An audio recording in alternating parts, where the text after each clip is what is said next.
breaking down Florida's top football recruits, beginning with numbers 50 through 46. Locked On presents The Portal, the daily podcast covering college football recruiting and everything NIL. Part of the Locked On Podcast Network. Your team every day.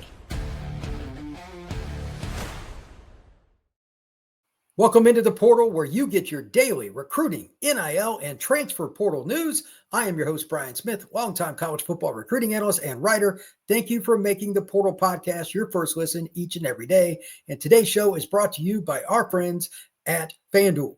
Right now, new customers can get $200 in bonus bets when your first $5 bet wins. I have been working on this list for a long time, and after going to the Under Armour events, all three in the state of Florida, been to Battle Miami, and just seeing the high school football games in the state of Florida over the last few years and seeing many of these young men get better and better, I've come up with my top 50, and we begin today with numbers 50 through 46. This is going to be the player ranking. I'm going to talk a little bit about them, what I've seen from them in terms of development, what they need to work on, and it's just fun. This list doesn't mean anything other than the fact that I love recruiting and I love watching football in the state of Florida and the South overall. But I see more Florida kids than anything else because of the Under Armour camps, and it makes it easier to rank them. So without further ado, my first player on the list is one that I think most people are probably familiar with because he was one of the first guys on the scene, and that's Will Griffin. Will is a quarterback out of Jesuit High School in Tampa. He actually drives over from Pinellas County each day to get there. He's got quite a hike. And Will is a big arm, strong pocket passer who has some mobility. He can extend plays and throw it around. But his ability to throw the deep ball and to throw the football in a tight window because of his arm strength are the first things for me that stand out. I got him at number 50 overall. He is committed to the University of Florida. He's 6'3", about 230 pounds. You can't really build a quarterback any better than him in terms of just physically on the hoof. And he's a really intelligent young man, comes from a great family. I think Will Griffin has a chance to be really good at Florida. The big thing with him, just like any other guy, especially that's going to throw more from the pocket, makes it harder to evaluate them because it's more about what's above the shoulders once they reach college.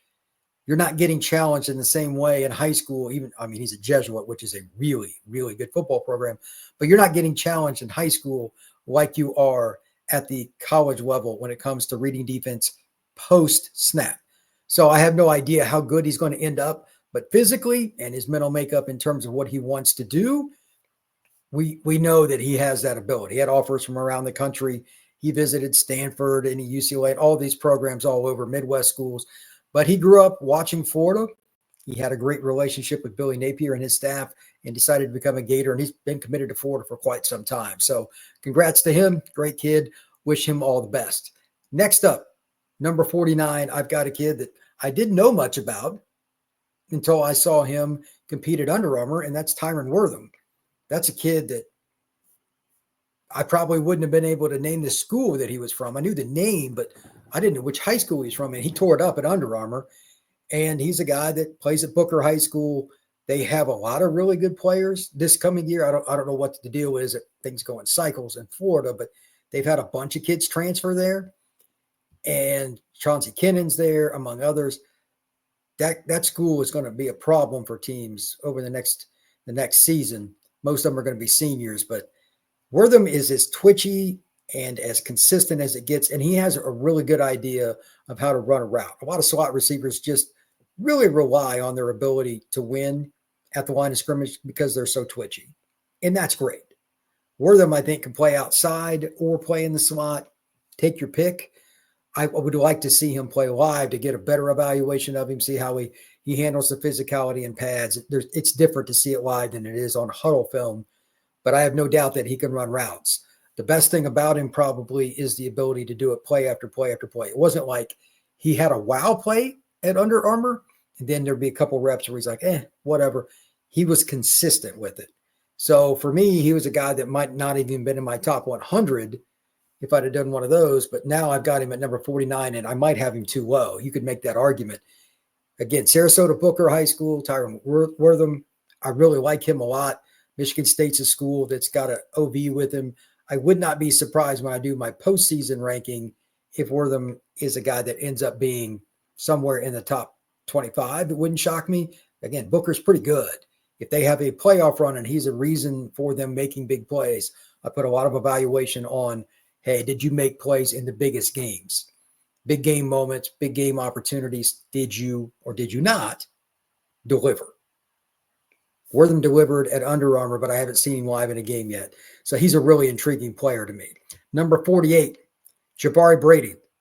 Much like Will Griffin, this is a kid we heard about really early on. I'd met him right at the end of his freshman year of high school, and he just looked like the part of a guy that you knew was going to grow into a big-time receiver. He still has all the physical traits you're looking for, and he's up over 200 pounds. He was probably 180, 185 when I first met him. And you just look at Jabari and you go, that's what it's supposed to look like. He looks like a boundary receiver that can take on a physical press man corner. Plays at Monarch High School in South Florida. He's in the Coconut Creek area.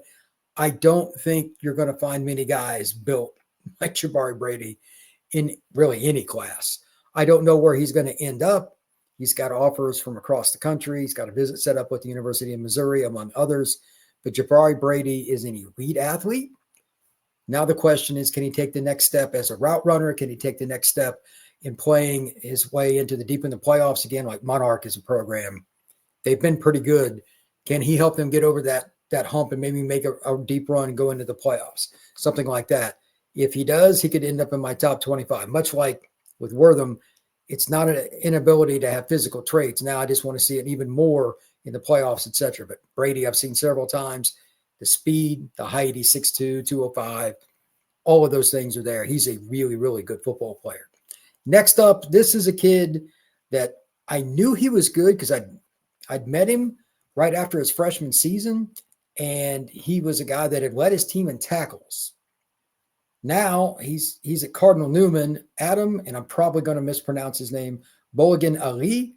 He's from Cardinal Newman, and great kid, by the way. Down in South Florida, he's in the West Palm Beach area. Just a tackling machine. Inside linebacker, diagnosing plays, whether it's Will or Mike. I think he could play either at the collegiate level. Does he end up at one or the other definitively? Not necessarily. It just depends on the scheme. But more importantly, because of his ability to dissect a play and Adam's ability to just love contact, in a lot of ways, he reminds me of a 1995 SEC linebacker, a guy that wants to take the fullback on in the hole. But then when it gets to 3rd and 6 in today's era, he's able to run out and make plays in space, whether it's a screen, quarterback scrambling, a check down to a really twitchy running back. He will make a play and keep the conversion from happening. So he's savvy, and he also understands that the passing game is a big part of today's football world. If you don't have linebackers like that, and I know no linebacker on my list is going to fit into this. If you have guys like that are able to run and hit, that's great. But you got to understand the diagnosis of all of these different players. It's really, really hard to get enough of those players on your team, because if you have linebackers that can be exposed, teams will just put their running backs in the slot or run screens, etc., and make them play outside the box and expose them play after play after play and kill them. Adam is a kid that I think he can play at any school in the country. It's just depending on what scheme you want to run. He's not the tallest guy, 6 foot, 6'1", but again, 215, really athletic, and dissects anything in front of him. I think he's going to have a very productive career. We'll see where he ends up, but he's got offers from the ACC, Big Ten, SEC. We'll see where he goes, but he's a little underrated, I think, nationally. The next kid I didn't know until just recently. He came to IMG Academy, DQ Forkbug. He is a missile, another linebacker. He's 220, 225. He's a kid that's like 4'6", 40 or whatever in that area. I don't think you're going to find many guys that look like DQ, and I certainly don't think you're going to find many guys that have his personality off the field to match, because he looks like the guy on the field, the way he runs, and just watching him in the IMG, like the drills and all that kind of stuff at their pro day. That's not a guy I want to see coming at me if I'm a running back. The speed and the change of direction, makes him a little bit different than most guys that are over 220 pounds. Additionally, unlike how he is on the field, he's one of the nicest guys you're going to meet. I don't think you're going to find a better all-around recruited inside linebacker. Just a great guy. So him taking the challenge to go to IMG helps me rank him high because some kids like to hide. After they get some offers, they want to hide a little bit. Forkpaw, he's at IMG because he wants to prove who he is. He goes out of his way to be respectful to the media, and he's just a great, great football player. I don't know if you're going to ever struggle to go to IMG and find talent, but that's a kid, again, he's not been there for all that long, and I really, really like him. I think he could end up being the stalwart for a major SEC or Big Ten program. We'll see where he goes. Like his list of offers and his visit list is all over the place. He's got Michigan in June. He's got Florida State the weekend earlier in June. He's got USF, Cincinnati, Minnesota. Really hard to say where he's going to go, but DJ Forkpaw is a good player, and I think he has a chance to move up quite a bit too. Thank you once again for making this your very first listen each and every day, the Portal Podcast. Again, we're going to do recruiting. We're going to talk NIL, transfer portal, and yes, rankings. Going to have quite a few of these coming up. We'll have numbers 45 through 41, and then just keep on going on down the list until I get from players 5 through 1. It's a lot of fun for me. I hope you enjoy it. If you have any comments or anything, comment down below on YouTube. We will see you again soon.